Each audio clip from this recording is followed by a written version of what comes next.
پھر آگے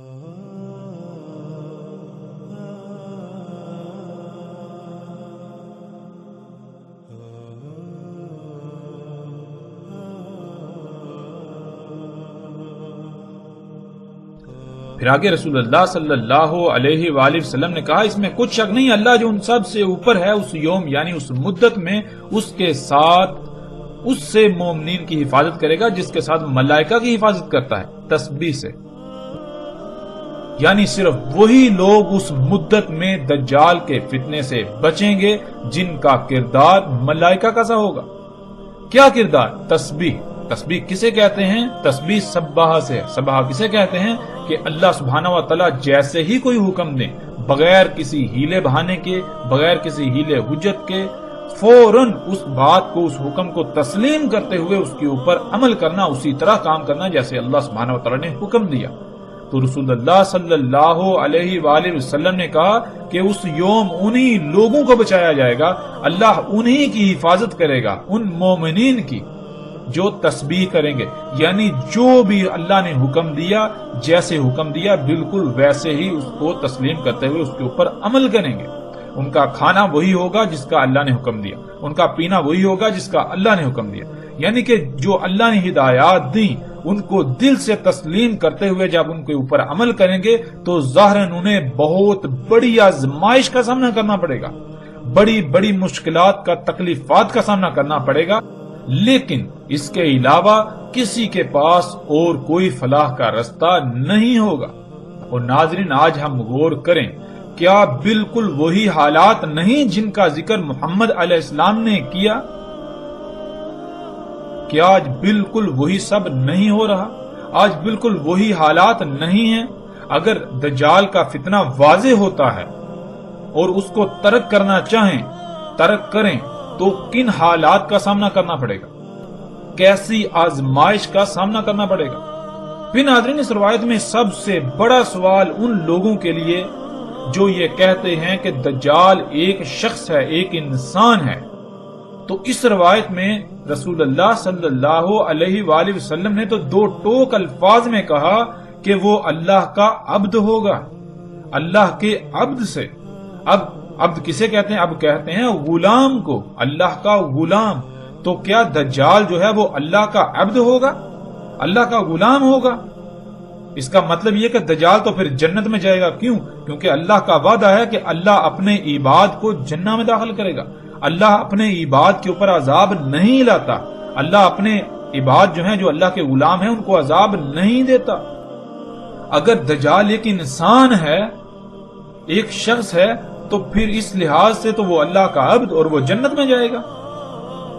اب یہ کیسے ممکن ہے؟ کیا کبھی ان پہلوؤں پر، ان باتوں پر کسی نے غور کیا؟ بہرحال جیسے جیسے ناظرین ہم آگے بڑھیں گے، ہر بات، ہر پہلو سے، ہر لحاظ سے، ہر طرح سے کھل کر سامنے آ جائے گی، کسی قسم کا کوئی شک و شبہ نہیں رہے گا۔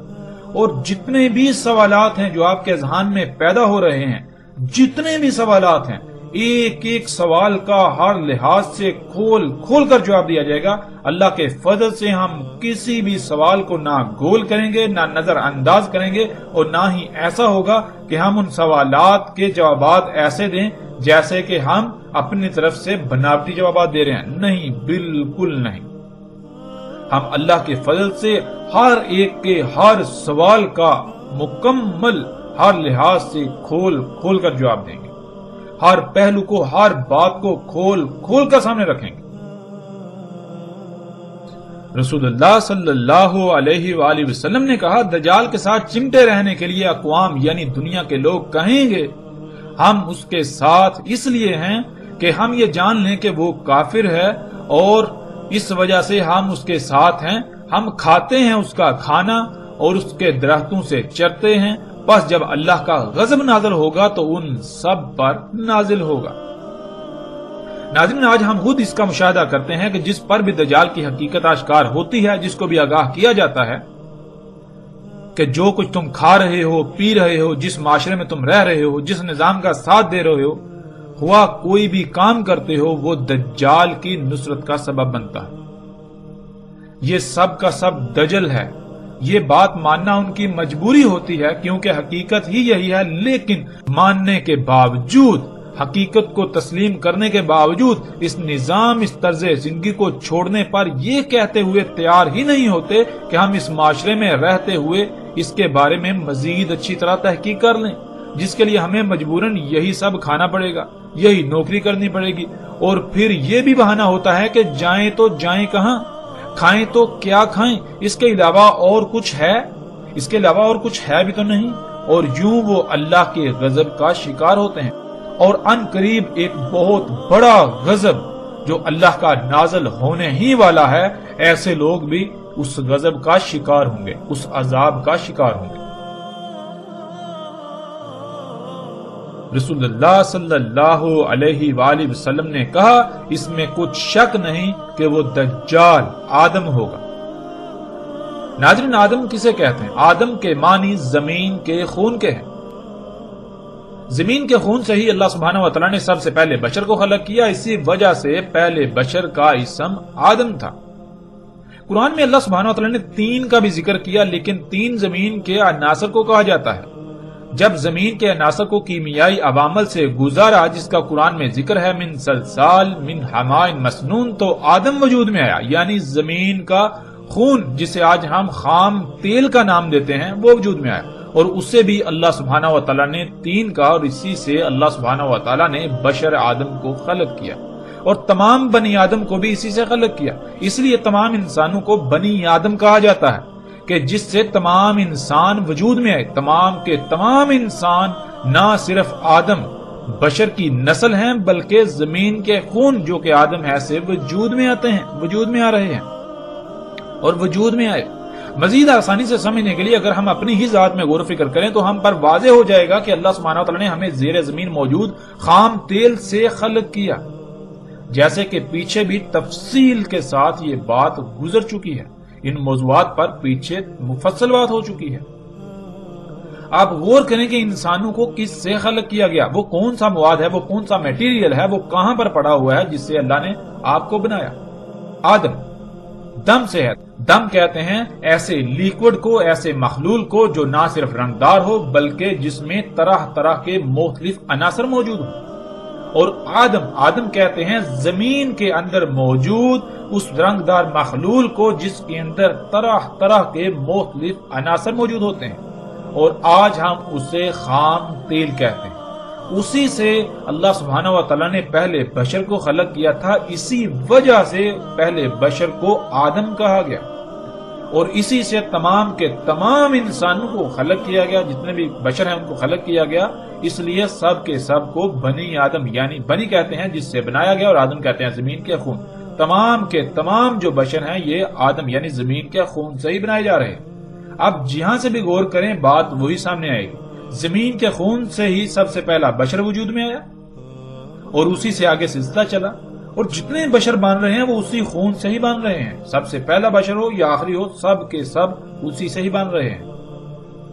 اب ناظرین، جب ہم اس روایت میں غور کریں اور دیکھیں، اس روایت میں رسول اللہ صلی اللہ علیہ وآلہ وسلم نے آدم کو دجال کہا کہ اس میں کچھ شک نہیں، بلا شک و شبہ وہ جو دجال ہوگا وہ کون ہوگا؟ وہ آدم ہوگا۔ تو ناظرین، کیا یہاں آدم سے مراد آدم علیہ السلام ہے؟ کیا آدم علیہ السلام دجال ہیں؟ کیا کبھی آپ نے غور کیا؟ آدم تو کہتے ہیں زمین کے خون کو، جیسے عربی میں دم کہتے ہیں خون کو، دم کہتے ہیں وہ رنگدار مخلول جس کے اندر طرح طرح کے عناصر پائے جاتے ہیں، اور آدم کہتے ہیں زمین کے خون کو، زمین کے اندر موجود جو زمین کا خون ہے، جو زمین کی رگوں میں دوڑتا ہے، جس سے زمین اپنی نباتات نکالتی ہے۔ رسول اللہ صلی اللہ علیہ وآلہ وسلم نے کہا اس میں کچھ شک نہیں کہ آئے گا دجال نہر کو امر کرے گا کہ بہہ پڑ، پس وہ بہہ پڑے گی، پھر اسے حکم دے گا کہ پلٹ، پس وہ پلٹے گی، یعنی امر کرے گا کہ بہنا رک جا، پس وہ بہنا رک جائے گی، پھر اسے حکم دے گا یعنی امر کرے گا کہ خشک ہو جا، وہ خشک ہو جائے گی۔ ناظرین، آج یہ تمام کے تمام مناظر ہم اپنی آنکھوں سے دیکھ رہے ہیں۔ کہ ڈیم بنا کر جب چاہے نہروں کو جاری کیا جاتا ہے اور جب چاہے پانی روک کر ان کا بہنا بند کر دیا جاتا ہے، اور چاہے تو یہاں تک کہ وہ خشک ہو جائیں مگر پانی نہ چھوڑا جائے۔ تو ایسا ہی ہوتا ہے اور نہریں خشک پڑی رہتی ہیں۔ اور یہ سب کا سب کیسے ممکن ہوا؟ یہ سب کا سب آج اسی ٹیکنالوجی، انہی ایجادات سے ممکن ہوا۔ جن ڈیموں کو انسان اپنے لیے مسیحا یعنی فائدے مند سمجھتے ہیں کہ ان سے نہری نظام چلتا ہے اور بجلی وغیرہ پیدا ہوتی ہے، جو کہ آج دنیاوی زندگی میں ایک ستون کی حیثیت رکھتی ہے، بنیادی ستون، اور پھر انہی ڈیموں کی وجہ سے سیلابوں سے محفوظ رہتے ہیں، لیکن یہ سوائے دجل یعنی دھوکے کے کچھ بھی نہیں۔ یہ بہت بڑا دجل ہے اور اکثریت اس دجل کا شکار ہے۔ ناظرین، کبھی ہم نے اس بات میں غور کیا کہ جب ڈیم نہیں تھے تب دنیا میں کتنے سیلاب آتے تھے، اور آج سیلابوں کی تعداد اور ان سے ہونے والی تباہی کتنی ہے؟ آج ڈیم ہونے کے باوجود جب ڈیم نہیں تھے تو ان کے مقابلے میں، اس وقت کے مقابلے میں کئی گنا زیادہ اور کئی گنا بڑے بڑے تباہ کن سیلاب آتے ہیں اور انتہائی وسیع پیمانے پر تباہی پھیلاتے ہیں، انسانوں کو نقصانات کا سامنا کرنا پڑتا ہے۔ تو کیا یہ ڈیم مسیحا ہے، یہ محض دجل؟ آج ہم ڈیم بنا کر یہ سمجھتے ہیں کہ ہم نے نہری نظام بنا لیا اور یوں بہت سی زمین کاشتکاری کے قابل ہوگی، لیکن کبھی ہم نے یہ سوچا یہی پانی روک کر ہم نے زیر زمین نہ صرف پانی کی سطح کو کم کر دیا بلکہ پوری دنیا کی زمین کو بنجر کر دیا؟ کیا یہ دجل نہیں؟ جن ڈیموں کو انسان اپنے لیے مسیحا سمجھتے ہیں ان سے نہری نظام کے ذریعے اچھی فصل ہوتی ہے، لیکن وہی ان سے لاکھوں نہیں کروڑوں گنا زیادہ فصل تباہ و برباد ہو جاتی ہے، کیونکہ انہی ڈیموں کی وجہ سے زیر زمین پانی کی سطح انتہائی کم ہو کر زمین پھر فصلیں پیدا کرنے کے قابل ہی نہیں رہتی اور نہیں رہی۔ پھر کھادوں کے ذریعے ایسی فصلیں اگائی جاتی ہیں جو دیکھنے میں بہت بڑی لگتی ہیں، لیکن حقیقت میں وہ لا تعداد بیماریوں کا منبع ہوتی ہیں۔ کیا یہ دجل نہیں؟ کبھی آپ نے سوچا ڈیموں کے ذریعے پانی روکنے سے زمین پر اللہ کی کتنی ہی مخلوقات ہیں جو پانی نہ ملنے سے تڑپ تڑپ کر موت کا شکار ہو جاتی ہیں اور دڑا دڑ موت کا شکار ہو رہی ہیں؟ کیا کبھی یہ سوچا؟ کیا کبھی اس پہلو پر غور کیا؟ ان مخلوقات کا آپ کے ساتھ اور باقی کائنات کے نظام کے ساتھ کیا تعلق ہے؟ ان کی ہلاکت سے کائنات میں کیا فساد ہوگا؟ کیا ہلاکتیں آئیں گی؟ کن تکالیف سے باقی مخلوقات کو سامنا کرنا پڑے گا؟ کیا ان باتوں میں کبھی کسی نے غور کیا؟ کیا کبھی آپ نے یہ سوچا کہ یہ زمین جو کہ ایک مشین کی مانند ہے اور اس کی تمام مخلوقات پرزوں کی مانند ہیں، اور جب ہم اس مشین کے لا تعداد پرزوں کو ناکارہ بنا دیں گے تو اس زمین کا حال کیا ہوگا؟ کیا کبھی کسی نے یہ سوچا؟ تو کیا پھر زلزلے نہ آئیں، موسموں میں تباہ کن تبدیلیاں واقع نہ ہوں، سیلاب نہ آئیں، طوفان نہ آئیں، خوراک اور پانی میں کمی واقع نہ ہو، طرح طرح کی بیماریاں نہ آ گریں؟ کیا کبھی کسی نے یہ بات سوچی؟ کیا کبھی کسی نے ان پہلوؤں پر سوچا؟ کبھی غور کیا کہ یہ ہمارے لیے مسیحا ہیں یا پھر ہم صرف اور صرف اس کے دجل کا شکار ہو کر اسی شاخ کو دن رات کاٹنے میں مگن ہیں جس پر ہم خود بیٹھے ہوئے ہیں؟ رسول اللہ صلی اللہ علیہ وآلہ وسلم نے کہا، نکلے گا دجال کوسی سے، اس کو جانا جاتا تھا تم سے پہلے، کہا جائے گا اسے کوسی، کثیرۃ الصباح۔ جواب ملا ہاں، کہا وہیں سے دجال نکلے گا۔ صباح ناظرین کہتے ہیں کھادیں، نباتات اگانے والے اجزاء و عناصر، کیمیکلز وغیرہ، یعنی وہ عناصر، وہ اجزاء جو زمین کو اگانے پر مجبور کرتے ہیں۔ یعنی زمین پر ہم سے پہلے جو قومیں آباد تھیں اور اپنے ہی کرتوتوں کے سبب ہلاک ہوئیں، وہ اس زمین کو کوسی کہتے تھے جس میں کھادیں ڈالی جاتی تھی اور ایسے کیمیکلز، ایسے اجزاء یا ایسے عناصر وغیرہ ڈالے جاتے تھے جن سے فصلیں اگائی جاتی تھی۔ کھادوں کے ڈالنے سے جو فصل اگتی تھی وہ دجال تھا، یعنی ایسی فصل محض دھوکہ ہے۔ کھادوں سے اگائی جانے والی فصلیں دیکھنے میں، نظر آنے میں تو بہت زبردست لگتی ہیں، فصلیں دیکھنے میں اچھی اور بہت زیادہ ہوتی ہیں، لیکن حقیقت یہ ہوتی ہے کہ اس فصل کا ظاہری پہلو تو بھلا ہوتا ہے لیکن اس کا باطن بیماریوں سے بھرا ہوتا ہے۔ یہی تو دجل ہے کہ ایک رخ جو سامنے والا ہے وہ تو بہت زبردست ہے، لیکن جو دوسرا پوشیدہ رخ ہے وہ عیبدار، نامکمل اور نقائص سے بھرا پڑا ہے۔ ایسی فصل کا استعمال کرنے والے برکت سے محروم اور طرح طرح کی بیماریوں، خامیوں اور نقائص کا شکار ہوں گے۔ ایسی فصلوں کو کھانے سے لا تعداد مخلوقات اموات کا شکار ہوں گی، ہلاکتوں کا شکار ہوں گی، ان کو نقصانات کا سامنا کرنا پڑے گا، دنیا میں فساد عظیم ہوگا۔ رسول اللہ صلی اللہ علیہ وآلہ وسلم نے کہا، نکلے گا دجال حمار پر، رجسن علی رجس۔ سب سے پہلے دجال کے حمار کو سمجھ لیجئے، اور اسے سمجھنے سے پہلے اللہ کے حمار یعنی گدھے کو سمجھنا ہوگا۔ اللہ سبحانہ و تعالیٰ کا حمار، گدھا، وہ ہے جو اللہ سبحانہ و تعالیٰ نے خلق کیا اور اسے انسان کے لیے خلق کیا تاکہ انسان اس پر سواری کرے اور اپنے سامان کو منتقل کرنے میں آسانی ہو، تجارتی مقاصد کے لیے بھی، مال کی منتقلی کے لیے بھی، مشقت کے لیے بھی استعمال کیا جائے۔ یہ ہے اللہ کا حمار یعنی اللہ کا گدھا۔ اب آتے ہیں دجال کے حمار یعنی دجال کے گدھے کی طرف۔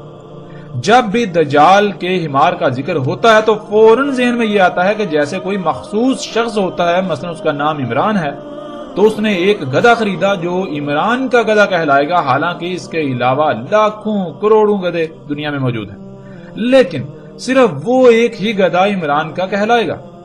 بالکل دجال کے بارے میں یہی نظریہ قائم ہے جو کہ انتہائی جاہلانہ اور گمراہ کن ہے۔ ہمیں کبھی بھی یہ بات نہیں بھولنی چاہیے کہ دجال رب بنے گا، یعنی دجال اللہ کے مقابلے پر ایسی ذات ہوگی جو وہ سب کام کرے گی جو اللہ سبحانہ و تعالیٰ کے کرنے والے ہیں، اور وہ ذات اللہ کے مقابلے پر وہ سب کام کرے گی۔ دجال کے حمار یعنی گدھے کا مطلب یہ ہے کہ جس مقصد کے لیے انسان دجال کے نکلنے سے پہلے اپنے اصل رب اللہ سبحانہ و تعالیٰ کا خلق کیا ہوا حمار یعنی گدھا استعمال کرتے تھے، دجال اسی مقصد کے لیے اللہ سبحانہ و تعالیٰ کے خلق کیے ہوئے اس ذریعے یعنی گدھے سے احسن ذریعہ یعنی گدھا خلق کرے گا، اور جو لوگ اللہ کے گدھے کی بجائے دجال کے خلق کیے ہوئے گدھے کو استعمال کریں گے وہی ان کا دجال کو اپنا رب تسلیم کرنا ہوگا، کیونکہ رب وہی ذات ہوتی ہے جس پر کسی بھی معاملے میں توکل کیا جائے، یعنی کوئی بھی ضرورت پیش آئے تو جس کی خلق کردہ شے کو استعمال کر کے اپنی ضرورت کو پورا کیا جائے وہی رب کہلاتا ہے۔ یہاں تک ہمارے لیے نہ صرف دجال کا حمار واضح ہو گیا بلکہ دجال کے بارے میں مزید واضح ہو گیا کہ دجال کسی مخصوص شخصیت کا نام نہیں بلکہ دجال ایسی ہی کسی ذات کا نام ہے جیسے اللہ سبحانہ و تعالیٰ کی ذات ہے۔ جو کام اللہ سبحانہ و تعالیٰ کرتے ہیں وہی کام جو بھی اللہ کے مقابلے پر کرے گا وہ ذات دجال کہلائے گی، اور آج وہ سب کچھ اللہ کے مقابلے پر ہو رہا ہے جو آج سے پہلے صرف اللہ سبحانہ و تعالیٰ ہی کرتا تھا، اور آج یہ سب کچھ صرف اور صرف ٹیکنالوجی سے ہی ممکن ہوا، انہی مشینوں انہی ایجادات سے ممکن ہوا، اور یہی سب دجال ہے، یعنی یہی ایجادات ہیں، یہی مشینیں ہیں، یہی ٹیکنالوجی ہی ہے کہ انسان ہر معاملے میں اللہ کی بجائے اسی پر توکل کرتا ہے، یعنی اللہ کی بجائے اسے اپنا رب بنائے ہوئے ہے۔ ناظرین اب آتے ہیں روایت کی طرف۔ رجس کہتے ہیں اسے جو انسان کو کسی بھی معاملے میں اللہ کی بجائے اپنے اوپر توکل کرنے پر مائل کرے یا مجبور کر دے۔ مثلا ناظرین آج جو گاڑیاں موجود ہیں، جب یہ گاڑیاں موجود نہیں تھی تو انسان کے لیے سواری کے ذرائع صرف گدھے، گھوڑے، خچر اور اونٹ وغیرہ تھے۔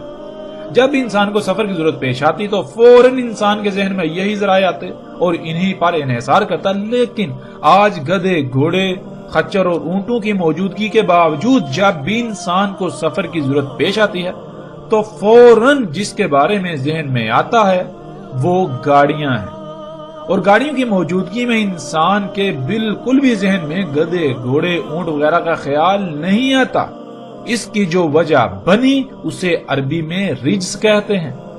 جب بھی سفر کی ضرورت پیش آئی تو فوراً گاڑی کا خیال آیا، اسی پر انحصار کیا، اسی پر توکل کیا، باوجود اس کے کہ گدھے، گھوڑے، خچر اور اونٹ وغیرہ موجود ہیں۔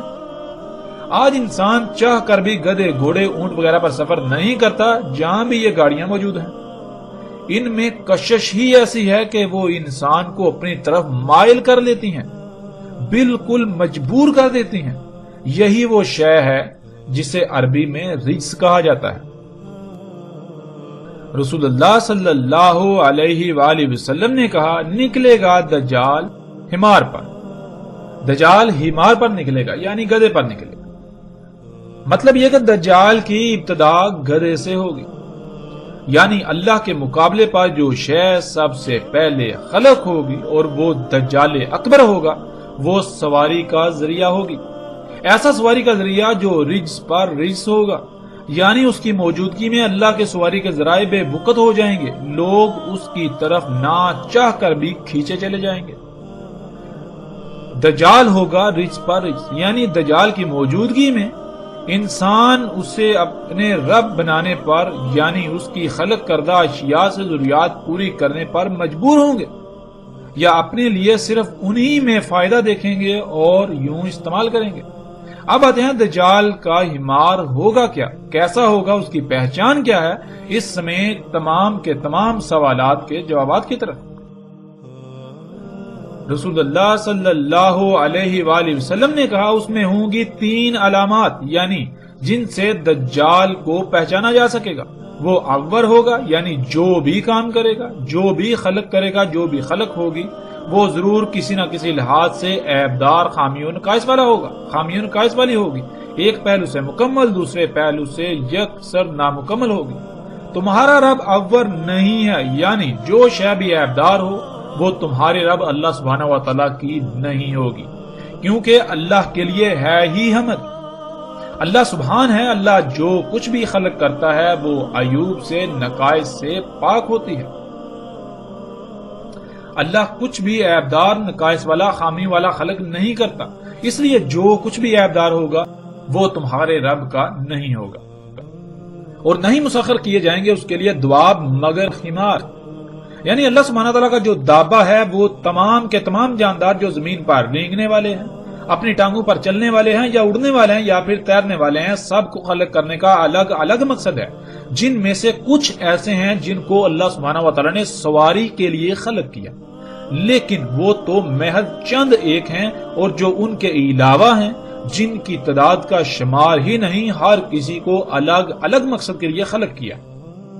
اور دجال کے لیے دواب میں سے صرف حمار یعنی سواری کا ذریعہ مسخر کیا گیا، یعنی وہ جتنا بھی دابہ خلق کرے گا، اور دابہ کہتے ہیں حرکت کرنے والی مخلوقات کو، خواہ وہ رینگ کر حرکت کریں، چل کر کریں، اڑ کر کریں، یا پھر تیر کر کریں، وہ جتنا بھی دابہ خلق کرے گا اس کا مقصد سواری کرنا یا مشقت کرنا ہوگا، یعنی وہ مقصد ہوگا جس مقصد کے لیے اللہ سبحانہ و تعالیٰ نے گدھے کو خلق کیا۔ رجسن علی رجس، یعنی دجال کے گدھے کے ہوتے ہوئے کوئی بھی انسان سواری کی ضرورت پوری کرنے کے لیے یا مشقت کے لیے اللہ کے گدھے کو استعمال نہیں کرے گا، بلکہ دجال گدھے کی جانب چاہتا ہوا یا نہ چاہتا ہوا کھینچا چلا جائے گا۔ کتب ہوگا اس کی عین کے درمیان، کافر پڑھ لے گا اسے، ہر مومن خواہ وہ لکھنا جانتا ہو یا نہ جانتا ہو۔ ناظرین، اس کی وضاحت پیچھے گزر چکی۔ ہمارا موضوع دجال کا گدھا یعنی سواری کا ذریعہ تھا، مشقت کا ذریعہ، اور رسول اللہ صلی اللہ علیہ وآلہ وسلم نے واضح کر دیا کہ دجال کے لیے جو دابہ مسخر کیا جائے گا وہ صرف اور صرف سواری کا ذریعہ ہی مسخر کیا جائے گا، یعنی وہ جتنا بھی دابہ حرکت کرنے والی مخلوقات خلق کرے گا، جتنی بھی حرکت کرنے والی مخلوقات خلق ہوں گی جو کہ دجال ہوگا، وہ سارے کا سارا دابہ سواری، مال و اشیاء کی منتقلی اور مشقت کے مقاصد کے لیے ہی خلق کیا جائے گا، خلق ہوگا، وہ سارے کا سارا دابہ دجال ہوگا۔ اور آج ہم دیکھیں کہ وہ کون سی ایسی اشیاء ہیں جو اللہ سبحانہ و تعالیٰ کے خلق کردہ سواری کے ذرائع یعنی اونٹ، گدھے اور گھوڑے اور خچر وغیرہ کے علاوہ موجود ہیں، اور اگر ایسی موجود ہیں اور اسی مقصد کے لیے ہیں اور وہ اللہ کی خلق کردہ نہیں، تو پھر وہ تمام کی تمام دجال کا حمار ہے، دجال کا گدھا یعنی سواری و مال کی منتقلی کا ذریعہ۔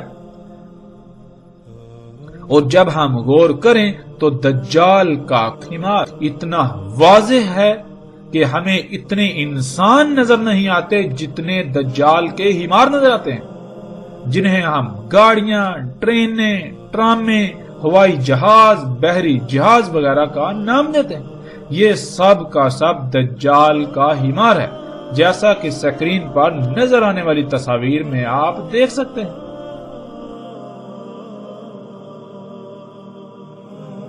رسول اللہ صلی اللہ علیہ وآلہ وسلم نے کہا، جان لو اس میں کچھ شک نہیں، دجال ہوگا۔ اس کی لمبائی 40 گز ہوگی پہلے گز سے، اس کے نیچے ہوگی بوجھ اٹھا کر چلنے والی چاند جیسی سواری۔ جیسے چاند زمین کے گرد گھومتا ہے، اسی طرح دجال کا گدھا یعنی بوجھ اٹھا کر چلنے والی سواری بھی زمین کے گرد فضا میں سفر کرے گی۔ لمبے ہوں گے اس کے سب کان، اس کے کانوں سے 30 گز۔ اس کے گدھے کے ایک کھر سے دوسرے کھر کے درمیان جو فاصلہ ہوگا وہ دن اور رات کا فاصلہ ہوگا۔ زمین اس کے لیے سکیڑ یعنی لپیٹ دی جائے گی، یعنی سالوں کا سفر دنوں، گھنٹوں اور منٹوں میں طے کرے گا، انتہائی تیز رفتاری سے۔ اپنے ید یعنی اپنی قوت سے بادلوں کو چھوئے گا، ان سے اوپر نکل جائے گا اور سورج پر سبقت لے جائے گا اس کے چھپنے کی طرف۔ اس کے آگے دھوئیں کا پہاڑ اور پیچھے سرسبز پہاڑ ہوگا۔ چیخے گا آواز کے ساتھ، اس کی آواز کو سن لیں گے جو بھی اس کے پروں کے ساتھ زمین سے اڑنے کے مقام سے لے کر واپس زمین پر نیچے اترنے کے مقام کے درمیان آئیں گے، یعنی ٹیک آف سے لینڈنگ تک کے درمیان آنے والے سب لوگ اس کی چیخنے کی آواز کو سنیں گے۔ ناظرین، یہ واحد ہوائی جہاز ہی ایسی شے ہے جس میں یہ تمام کی تمام خصوصیات پائی جاتی ہیں۔ ذرا تصور کریں کہ جب ان چیزوں کا کوئی تصور تک بھی نہیں کیا جا سکتا تھا، اگر اس وقت کسی نے ان اشیاء کے بارے میں بتانا ہوتا تو کیسے الفاظ میں بتایا جاتا؟ یقیناً ان الفاظ سے بہتر اور کوئی الفاظ نہیں ہو سکتے، اس لیے ان الفاظ کا اگر کوئی مصداق ہے تو یہی موجودہ ہوائی جہاز ہیں، اور اگر یہ نہیں تو پھر ایسا کچھ بھی نہیں آئے گا یہاں تک کہ ساتھ بھی قائم ہو جائے گی۔ یہ جہاز ہی ہیں جن کے کانوں کی لمبائی اتنی ہی ہوتی ہے۔ اس روایت کے علاوہ مختلف روایات میں کانوں کی لمبائی بھی مختلف آئی ہے، کہیں پر 70 گز تو کہیں پر 40، کہیں ان سے بھی کم یا زیادہ کا ذکر ہوا۔ جیسے انسان کے کان کو دیکھا جائے تو ان کی باہر کو نکلی ہوئی لمبائی چند سینٹی میٹر ہوتی ہے، بالکل اسی طرح دجال کے گدھے کے کان، جنہیں پر بھی کہتے ہیں، جہاں سے وہ شروع ہوتے ہیں اور ان کے آخری سرے تک اتنی ہی لمبائی بنتی ہے۔ یہ ہوائی جہاز ہی ہیں جو زمین کے گرد اسی طرح گھومتے ہوئے سفر کرتے ہیں فضا میں جیسے چاند زمین کے گرد گھومتا ہے۔ یہ ہوائی جہاز ہی ہے کہ جب سفر کرتا ہے تو اتنی تیز رفتاری سے سفر کرتا ہے کہ گویا اس کے لیے زمین سکیڑ دی گئی، اور اس کے علاوہ بھی جتنے بھی دجال کے سواری کے ذرائع ہیں ان سب کے لیے زمین سکیڑ دی جاتی ہے، زمین سکڑ جاتی ہے، یعنی ان کی رفتار اتنی تیز ہوتی ہے کہ بہت کم وقت میں بہت زیادہ فاصلہ طے کر لیتے ہیں۔ یہ ہوائی جہاز ہی ہے کہ اس کے ایک کھر یعنی جہاں سے وہ اوپر اڑتا ہے وہاں سے لے کر دوسرے کھر تک، یعنی جہاں وہ واپس نیچے زمین پر اترتا ہے تو دن اور رات کا فاصلہ ہوتا ہے۔ جیسے کوئی جہاز جاپان سے اڑ کر امریکہ جاتا ہے تو اس کے ایک کھر سے دوسرے کھر کے درمیان دن اور رات کا فاصلہ ہوتا ہے۔ اسی طرح درجنوں روٹس ایسے ہیں کہ جب دجال کا گدھا قدم اٹھاتا ہے تو وہ واپس زمین پر قدم تب رکھتا ہے کہ درمیان میں دن رات گزر جاتا ہے۔ ناظرین، یہی جہاز ہی ہے جو اپنی قوت کے ساتھ نہ صرف بادلوں کو چھوتا ہے بلکہ ان سے اوپر نکل جاتا ہے۔ ناظرین، یہ جہاز ہی ہے جب یہ اڑتا ہے تو اس کے سامنے غیر معمولی مقدار میں دخان یعنی طرح طرح کی گیسیں ہوتی ہیں۔ اس کے پیچھے سرسبز پہاڑ ہوتے ہیں، یعنی زمین کے جو سرسبز پہاڑ ہیں وہ اس کے پیچھے ہوتے ہیں اور بادلوں کے پہاڑ اس کے آگے ہوتے ہیں۔ اور آج موجودہ دور میں بہت بڑی مقدار میں فیکٹریوں اور گاڑیوں وغیرہ سے خارج ہونے والے طرح طرح کے زہریلی دھوئیں سے آسمان یعنی فضا بھر چکی ہے۔ یوں سامنے نہ صرف بادلوں کا پہاڑ جو بالکل دھوئیں کی طرح نظر آتا ہے وہ ہوتا ہے، بلکہ سامنے حقیقی دھوئیں کا پہاڑ ہوتا ہے، یعنی غیر معمولی مقدار میں دخان ہوتا ہے، طرح طرح کی زہریلی گیسیں ہوتی ہیں یا طرح طرح کی مختلف گیسیں ہوتی ہیں، غیر معمولی مقدار میں دھواں۔ ناظرین، یہ جہاز ہی ہے جو مسلسل زوردار اور گرجدار آواز میں چیختا ہے، اور اس کے اڑنے کے مقام سے لے کر واپس نیچے اترنے تک کے درمیان سب لوگ اس کی گرجدار آواز کو سن لیتے ہیں، اور سکرین پر نظر آنے والی تصاویر میں آپ ایک ایک منظر کو اپنی آنکھوں سے دیکھ سکتے ہیں۔ رسول اللہ صلی اللہ علیہ وآلہ وسلم نے کہا، سمندر میں تیرے گا تو سمندر اس کے ٹخنوں تک ہوگا۔ ناظرین، یہ مناظر بھی آپ اپنی آنکھوں سے دیکھ سکتے ہیں۔ یہ دجال کا حمار جو بڑے بڑے سمندری جہاز ہیں، بحری جہاز، جب یہ سمندر میں داخل ہوتے ہیں، سمندر میں تیرتے ہیں تو پانی بالکل ان کو ایسے ہوتا ہے جیسے کہ آپ کسی چھوٹی سی پانی کی نالی میں داخل ہو جائیں تو پانی آپ کے ٹہنوں تک ہو۔ پھر آگے رسول اللہ صلی اللہ علیہ وآلہ وسلم نے کہا، پکارے گا آواز کے ساتھ، اس کی آواز سنیں گے جو اس کے اڑنے سے لے کر واپس نیچے زمین پر اترنے کے درمیان ہوں گے۔ کہے گا، اے میرے مشن میں میرے معاونین، اے میرے مشن میں میرے معاونین، میری طرف کھینچے چلے آؤ، میری طرف کھینچے چلے آؤ، پس میں ہی ہوں وہ جس نے تمہیں خلق کیا، پس تمہاری جو ضروریات تھیں وہ سب خلق کیا، اور میں ہی ہوں جس نے قدر میں کر دی رہنمائی، یعنی تم دنیا میں کس مقصد کے لیے ہو، تمہیں کس مقصد کے لیے خلق کیا گیا اور وہ مقصد کیسے پورا ہوگا، وہ میں ہی ہوں جس نے تم پر وہ مقصد واضح کیا، اور میں تمہارا رب ہوں سب سے اوپر والا۔ ناظرین، یہی جہاز جب اڑتا ہے تو اڑنے سے لے کر واپس نیچے زمین پر اترنے کے درمیان ہر سٹاپ پر آواز لگاتا ہے، اعلانات کیے جاتے ہیں، فلاں وقت روانگی ہے، گیٹ کھل گیا، جہاز میں سوار ہو جائیے، وغیرہ وغیرہ۔ اور اس کے اڑنے سے لے کر نیچے اترنے تک نہ صرف اس کے اندر موجود سب لوگ اس کی آوازیں سنتے ہیں، بلکہ جب یہ سفر کر رہا ہوتا ہے تو اتنی اونچی گرجدار آواز پیدا کرتا ہے کہ سب کے سب لوگ جو بھی اس کے اڑنے سے لے کر واپس اترنے کے درمیان آتے ہیں وہ سب ہی اس کی گرجدار آواز کو سنتے ہیں اور اس کی طرف متوجہ ہو جاتے ہیں۔ یہی ٹیکنالوجی، یہی ایجادات ہیں جو آج سب کچھ خلق کر رہی ہیں، جن سے آج سب کچھ خلق ہو رہا ہے۔ حتیٰ کہ انسان جس نطفے سے وجود میں آیا اور آ کر پروان چڑھ رہے ہیں، وہ سب کا سب رزق اسی ٹیکنالوجی کا پیدا کرتا ہے، اسی ٹیکنالوجی سے خلق کرتا ہے۔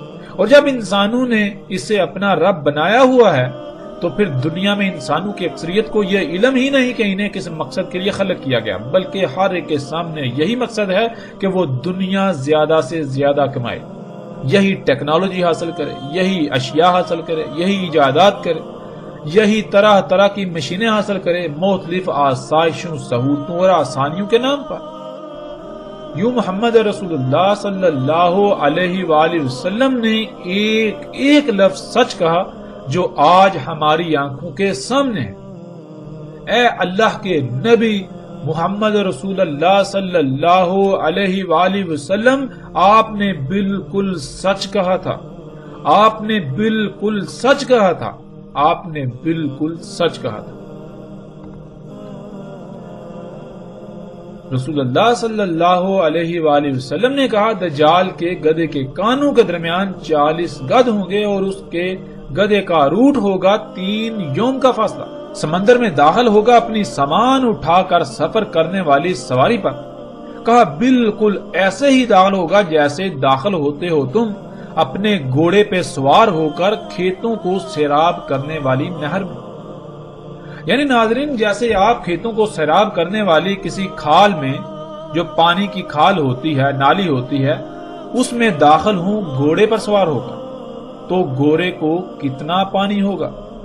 بالکل اسی طرح دجال کا حمار یعنی دجال کا سواری کا ذریعہ جب دجال کو اٹھا کر یعنی طرح طرح کی مخلوقات کو اپنے اوپر سوار کر کے سمندر میں سفر کرے گا، اس میں چلے گا، اس میں داخل ہوگا، تو سمندر کا پانی اس سے ایسے ہی ہوگا جیسے تم کھیتوں کو سیراب کرنے والی نہر یعنی کھال میں داخل ہوتے ہو گھوڑے پر سوار ہو کر۔ رسول اللہ صلی اللہ علیہ وآلہ وسلم نے کہا، جان لو اس میں کچھ شک نہیں، دجال کھانا کھائے گا اور مشروب پیے گا اور چلے گا اپنی ٹانگوں پر، اور اللہ اوپر ہے ان سب سے یعنی اللہ سبحانہ و تعالیٰ کی ذات ان حاجات سے بالاتر ہے۔ آج جتنی بھی ٹیکنالوجی ہے وہ تمام کی تام کھاتی ہیں، جسے ہم بجلی کا نام دیتے ہیں، خواہ وہ موسموں اور بادلوں میں چھیڑ چھاڑ کرنے والے آلات ہوں یا مختلف مصنوعات بنانے والی یعنی دجال کی جنت کی سہولیات اور نعمتیں خلق کرنے والی جتنی بھی مشینیں ہیں وہ طعام کھا کر یا مشروب پی کر ہی چلتی ہیں۔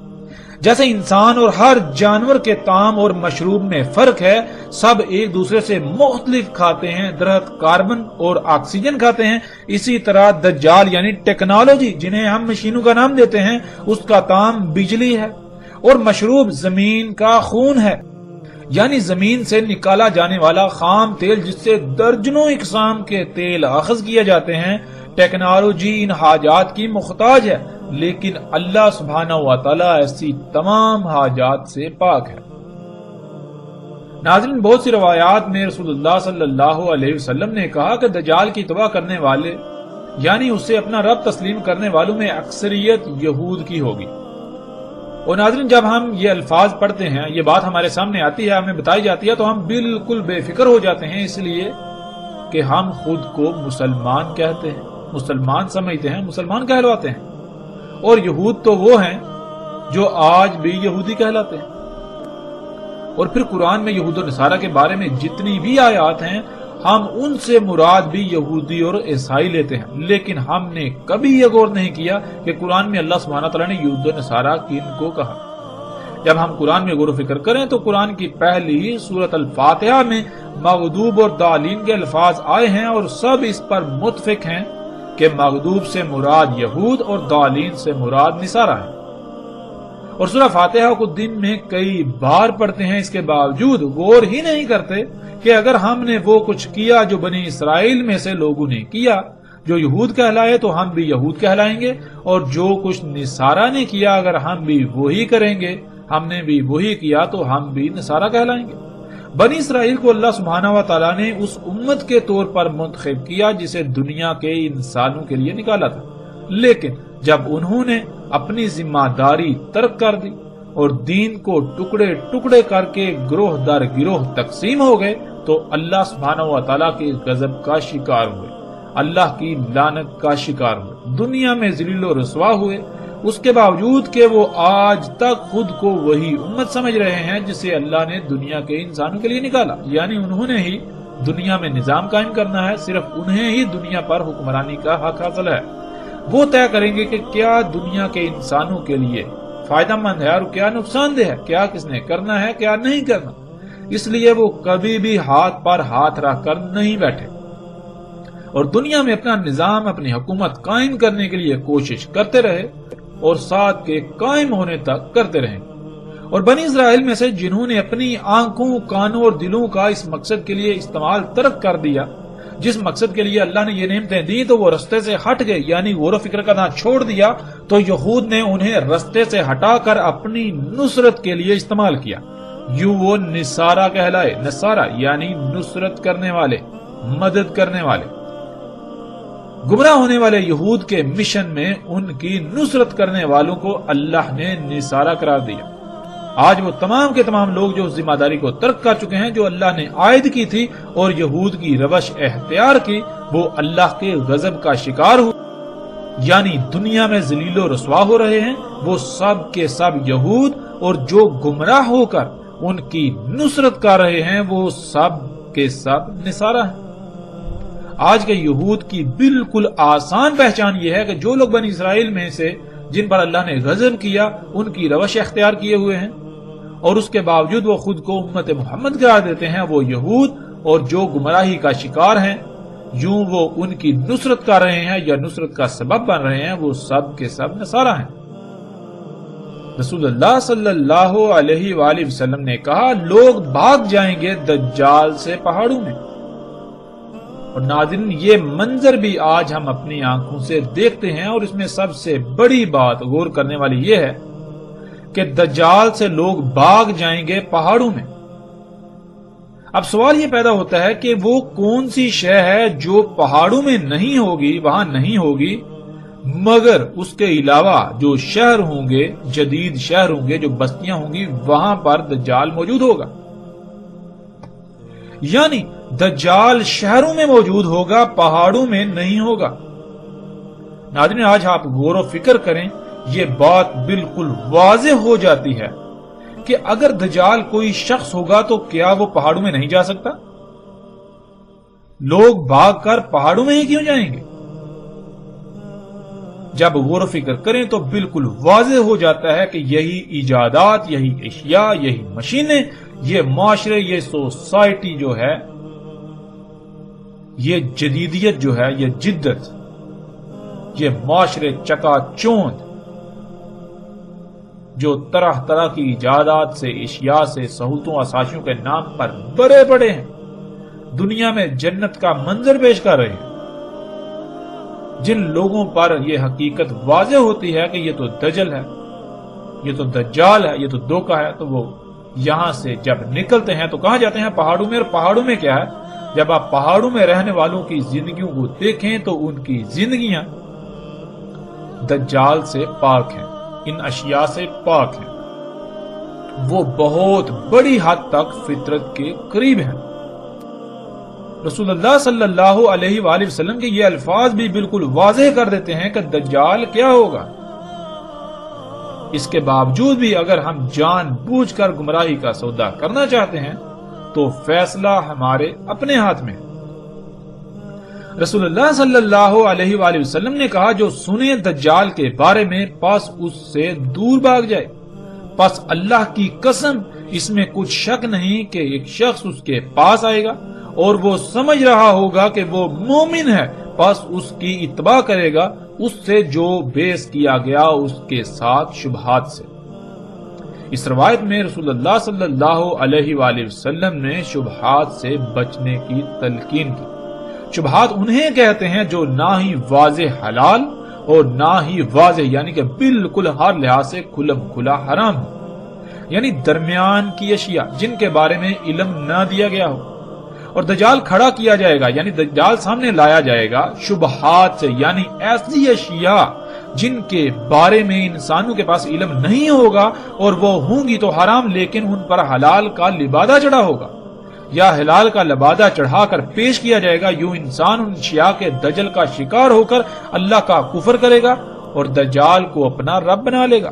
اس کے باوجود وہ یہ گمان کر رہا ہوگا، وہ یہ سمجھ رہا ہوگا کہ وہ مومن ہے، جیسا کہ رسول اللہ صلی اللہ علیہ وآلہ وسلم نے کہا کہ وہ یہ گمان کرے گا کہ وہ مومن ہے، حالانکہ حقیقت یہ ہوگی کہ وہ دجال کی اتباع کر رہا ہوگا، یعنی دجال کو اپنا رب بنا چکا ہوگا، وہ مومن نہیں ہوگا، یعنی وہ اللہ کے احکامات کو مان کر ان کے مطابق زندگی نہیں گزار رہا ہوگا، وہ اللہ کے حکم کے مطابق نہیں کھا رہا ہوگا، اس کا اللہ کے حکم کے مطابق حلال حرام نہیں ہوگا، بلکہ وہ اپنی زندگی گزارنے کے لیے، اپنی ضروریات کو پورا کرنے کے لیے وہ انہی چیزوں کو، انہی اشیاء کو اختیار کرے گا جن سے اللہ نے روکا، اللہ نے منع کیا۔ اللہ نے تو فطرت پر قائم ہونے کا حکم دیا اور وہ فطرت کے برعکس انہی اشیاء پر توکل کرے گا، انہی سے اپنی ضروریات پوری کرے گا۔ اس کے باوجود وہ خود کو مومن سمجھ رہا ہوگا، یعنی کہ میں جو کچھ بھی کر رہا ہوں وہ اللہ کا حکم ہے اور میں اللہ کے حکم کے مطابق کر رہا ہوں۔ اللہ نے حکم دیا فطرت پر قائم ہونے کا، تو غور کریں کیا آپ فطرت پر قائم ہیں؟ حضرت مومن تو کہتے ہیں ایمان لا کر، یعنی حکم کو، بات کو مان کر عمل کرنا، بالکل اس طرح جیسے عمل کا حکم دیا گیا، جو بھی اللہ نے حکم دیا اس پر عمل کرنے والا۔ اور انسان ایسے ہوں گے کہ وہ گمان تو کریں گے کہ وہ مومن ہے، یعنی وہ وہی کر رہے ہیں جس کا اللہ نے حکم دیا، لیکن ایسا کچھ نہیں ہوگا. وہ دجال کی اتباع یعنی دجال کے پیچھے پڑے ہوں گے. جیسے مثال کے طور پر اللہ نے مرغی حلال کی تھی، لیکن اللہ سبحانہ و تعالیٰ نے یہ شرط بھی عائد کر دی کہ حلال طیب بھی ہونا چاہیے. اگر کوئی شے حلال ہے مگر طیب نہیں تو پھر وہ حلال نہیں بلکہ حرام ہو جائے گی. اور آج کیا کیا جا رہا ہے کہ اکثریت آج مرغی کھا رہی ہے اور مومن ہونے کا دعویٰ بھی کرتی ہے، حالانکہ حقیقت یہ ہے کہ وہ مرغی جو اللہ نے حلال کی طیب کی شرط پر، وہ آج طیب ہے ہی نہیں، اور نہ ہی وہ اللہ کی خلق کردہ ہے، بلکہ وہ تو ٹیکنالوجی سے خلق کردہ ہے اور اسی سے پروان چڑھائی گئی. غور کریں کہ مرغی کے وجود میں آنے کا اللہ نے کون سا قانون وضع کیا. اس ٹیکنالوجی کے وجود میں آنے سے پہلے مرغی کیسے وجود میں آتی تھی، کیسے پروان چڑھتی تھی، کیسے انڈے دیتی تھی؟ کیا آج عین اسی قانون کے مطابق پیدا ہو رہی ہے، اسی طرح پروان چڑھ رہی ہے، وہی رزق کھا رہی ہے؟ تو پھر تو حلال ہے. اگر ویسا نہیں ہے تو پھر یہ کیسے حلال ہو سکتی ہے؟ تو ایسے لوگ خود کو مومن تو سمجھتے ہیں لیکن اتباع دجال کی کر رہے ہیں. بالکل یہی مثال کسی بھی معاملے میں لے لیں تو حق کھل کر واضح ہو جائے گا کہ جو کچھ بھی کیا جا رہا ہے، جو کچھ بھی استعمال کیا جا رہا ہے، آیا وہ فطرت ہے یا پھر اس کے برعکس اس کی ضد مصنوعی؟ آیا اس کا خالق اللہ ہے یا پھر کوئی اور؟ یا پھر اس کی تخلیق میں اللہ کے ساتھ اوروں کو بھی شریک کیا گیا؟ اللہ کی مخلوقات میں، اللہ کی تخلیقات میں چھیڑ چھاڑ کی گئی، ان میں مداخلت کی گئی، جیسا کہ آج سب کچھ کیا جا رہا ہے. اللہ کی ہر خلق میں مداخلت کی جا رہی ہے. جسے شرک اکبر کہا گیا وہ شرک کسی کو نظر آ ہی نہیں رہا، جسے فساد کہا گیا وہ کسی کو نظر آ ہی نہیں رہا. اور ان سب کی وجوہات کیا ہیں یا پھر اس کی سب سے بڑی وجہ کیا ہے؟ اب ناظرین آگے وہ وجہ سامنے آئے گی کہ ایسا کیوں ہوا، کیوں لوگوں نے، انسانوں کی اکثریت نے دجال کو اپنا رب بنا لیا، کیوں دنیا آج اس حالت کو پہنچی، کیوں دنیا کی آج ہر مخلوق فساد زدہ ہو چکی ہے، ہر شے عیب دار ہو چکی ہے. اس کی اصل اور بنیادی وجہ کیا ہے؟ آگے اس پر بات ہوگی.